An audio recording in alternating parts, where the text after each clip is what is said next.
In this video, I'm going to show you how to lock an image to a cell in Excel using two easy methods. Suppose this is the image that you have to place and lock in a cell.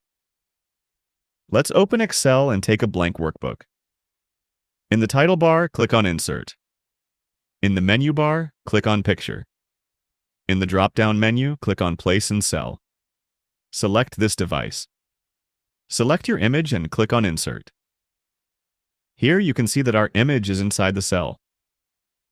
Now, if I expand the cell, you can see the picture changes its size according to the cell's size. Using this method, you cannot change the position of the picture from this cell. That means the picture is locked in the cell. Now let's see another method. Click on Pictures again, but this time select the Place Over Cell option. Click on this device and select your picture just like before. The picture is much bigger now, so we have to resize it. Now expand one cell so that the picture stays inside a cell. As this is an example, I'm making the cell a bit bigger than usual. Resize your image according to the cell.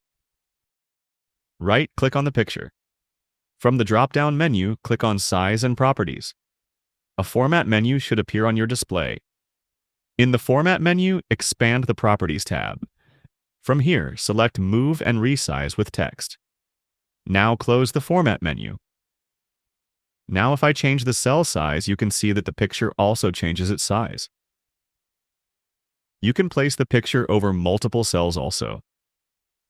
And if you change the other cells' sizes, the picture also changes its size.